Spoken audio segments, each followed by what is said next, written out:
तो नमस्कार दोस्तों, स्वागत है आपका एक बार फिर से आपके अपने चैनल ज्ञान किताब में। आज हम लोग बात करने वाले हैं डी फार्मेसी सेकेंड ईयर के हॉस्पिटल एंड क्लिनिकल फार्मेसी में इम्पोर्टेंट क्वेश्चन सीरीज के क्वेश्चन नंबर 6 के बारे में। अगर आपने अभी तक हमारे चैनल को सब्सक्राइब नहीं किया है तो चैनल को सब्सक्राइब कर लें।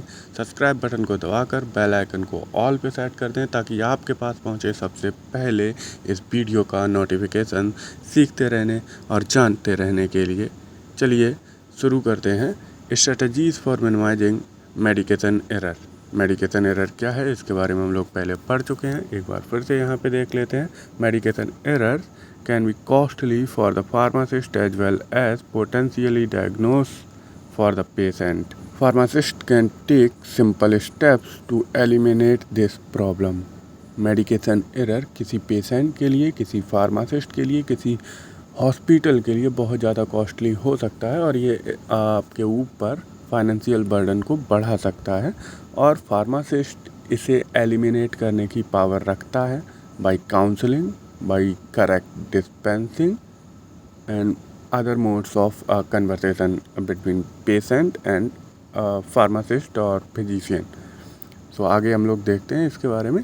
ये 4 W's हैं जो आपको याद रखने हैं। What is a medication error आपको पता होना चाहिए। Who can report, pharmacist report कर सकता है, पेशेंट रिपोर्ट कर सकता है, फिजिशियन रिपोर्ट कर सकता है, कोई भी कर सकता है।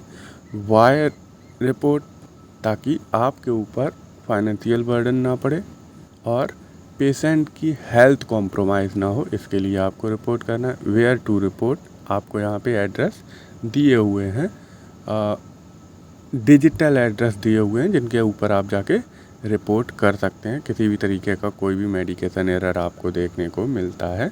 तो आइए चलते हैं, कुछ स्टेप्स के बारे में जानते हैं कि कौन से स्टेप्स आपको फॉलो करने हैं to minimize the medication error. पहला स्टेप है ensure correct entry of the prescription. इस पॉइंट में आपको ये देख लेना है कि किसी भी तरीके से कोई भी ऐसी मेडिसिन ना हो जो एक जैसी दिखती हो या एक जैसी साउंड करती हो।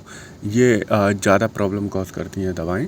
और पेशेंट को पूरी प्रॉपर इन्फॉर्मेशन आपको दे देनी है, किस तरीके से, कौन से रूट ऑफ एडमिनिस्ट्रेशन से आपको ये दवा लेनी है, कितने टाइम पे लेनी है, ताकि कोई भी ऐसी मिस इन्फॉर्मेशन ना पहुँचे पेशेंट के पास जिसकी वजह से मेडिकेशन एरर कॉज होती हो।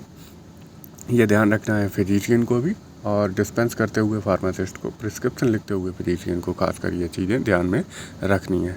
दूसरे पॉइंट के बारे में हम लोग जानते हैं। दूसरा, confirm that prescription is correct and complete. मतलब कि अच्छे तरीके से जब आप प्रिस्क्राइब कर रहे हैं दवाओं को तो चेक कर लीजिए, गो थ्रू कर लीजिए उस प्रिस्क्रिप्शन से, ताकि किसी भी तरीके की कोई भी कमी उस प्रिस्क्रिप्शन के अंदर ना रह गई हो। यहाँ तीसरे पॉइंट की बात करें तो यहाँ लासा की बात करी गई है, लुक्स लाइक और साउंड्स लाइक। मतलब कि वो दवाएं जो एक जैसी दिखती हों या फिर एक जैसी साउंड करती हों, उन दवाओं को लिखते हुए खासकर सावधानी बरतनी है फिजिशियन को और फार्मासिस्ट को डिस्पेंस करते हुए। जैसे कि कोई नई दवा अगर मार्केट में आई है जो पुरानी दवा की जैसी दिखती है या फिर साउंड करती है बोलने में उसके जैसी, जैसे यहाँ पे देखिए दूसरा पॉइंट लिखा हुआ है एग्जाम्पल में, prescribing methadone instead of methylphenidate to an 8-year-old children, जो कि आपके लिए बहुत ज़्यादा हार्मफुल हो सकती हैं इस तरीके की गलतियाँ।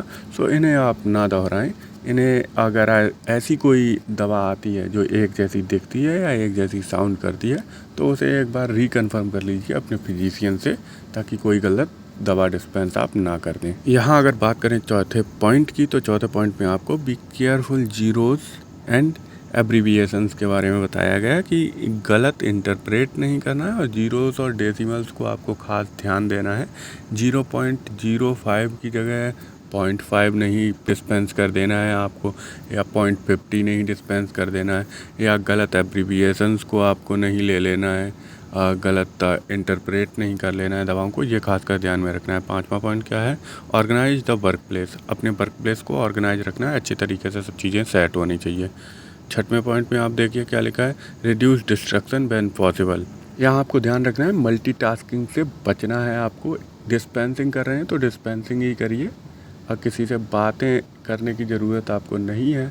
दूसरे टास्क नहीं करना है कि आप डिस्पेंसिंग भी कर रहे हैं और आपका स्टोरेज का काम भी चल रहा है, स्टोर मेंटेनेंस का काम भी चल रहा है। इन चीज़ों से बच के रहना है। 7वें पॉइंट की बात करें तो focus on reducing stress and balancing heavy workload. यहाँ पे आपकी सबसे ज़्यादा गलतियाँ होती हैं कि वर्कलोड बहुत ज़्यादा है तो आपके पास रिक्वायर्ड स्टाफ है वो कम से कम होना चाहिए, जिससे कि डिस्ट्रीब्यूशन जो वर्कलोड का हो वो ठीक तरीके से हो और हर किसी के ऊपर बराबर बराबर हिस्सा पड़ जाए वर्कलोड का, जिससे एक पर्सन के ऊपर कोई ड्यूटी ना आ जाए सारी की सारी, जिससे मेडिकेशन एरर को आप रोक सकते हैं। ये खासकर डिस्पेंसिंग एरिया में आपको देखने को मिलता है कि लोग कम हैं और डिस्ट्रीब्यूशन अब बहुत सारे लोगों को करना है। 8वें पॉइंट की बात करें तो take the time to store drugs properly. अच्छे तरीके से आपको चीज़ों को स्टोर करना है। फ्रंट फेसिंग होने चाहिए आपके नाम ड्रग के, ये चीज़ आपको ध्यान में रखनी है। एक जैसे जो नाम है उन्हें अलग अलग रखना है, एक जगह पे नहीं रखना है दवाओं को।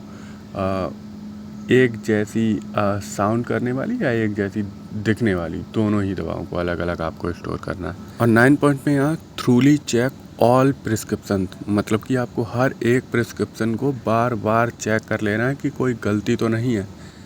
यहाँ पे आपको ये देख लेना है कि जो प्रिस्क्राइब करी है फिजिशियन ने वो और आपके कंप्यूटर में जो चीज़ें आ रही हैं वो सेम है या नहीं।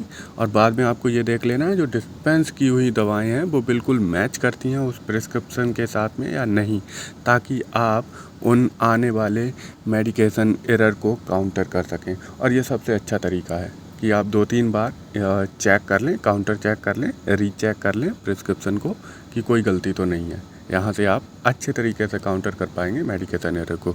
10 पॉइंट के बारे में बात करें तो 10 पॉइंट देखिए क्या लिखा हुआ, always provide through patient counselling. मतलब कि आपकी जो पेशेंट काउंसलिंग है वो सबसे ज़्यादा एसेंशियल स्टेप है मेडिकेशन एरर को ख़त्म करने के लिए। यहाँ पे लिखा हुआ भी है, approximately 83% of errors are discovered during patient counselling, क्योंकि पेशेंट को ये पता ही नहीं होता है कि किस तरीके से दवा को लेना है, कितने अमाउंट में आपको दवा को लेना है। कहीं ऐसा तो नहीं है कि जो पुरानी दवा थी जो पेशेंट ले रहा था उससे अलग कोई दवा मिल गई है। तो ये सारी चीज़ें आपको पेशेंट काउंसलिंग के टाइम पे पता चल जाती हैं। ये सब जानने के बाद पेशेंट को आप एक सही इन्फॉर्मेशन प्रोवाइड कर सकते हैं कि कितने टाइम पे आपको दवा लेनी है, कितने अमाउंट में आपको दवा लेनी है, किस रूट से आपको दवा लेनी है। इस तरीके से आप मेडिकेशन एरर को काउंटर कर सकते हैं और जो आने वाले मेडिकेशनल इफ़ेक्ट्स हैं उन्हें आप एनहांस कर सकते हैं। यहाँ आगे हमने एक चार्ट लगा दिया है कि फार्मेसी में कहाँ कहाँ पे क्या क्या कितने % गलतियाँ होती हैं। उनमें आप स्क्रीनशॉट ले लीजिएगा और याद कर लीजिएगा, पेपर में लिख दीजिएगा। मिलेंगे किसी और नए वीडियो के साथ में। तब तक के लिए अगर आपके पास कोई क्वेश्चन है तो आप कमेंट बॉक्स में डाल दीजिएगा। अगले वीडियो में हम उसका जवाब देने की आपको कोशिश करेंगे। Thank you. मिलते हैं एक नए वीडियो के साथ।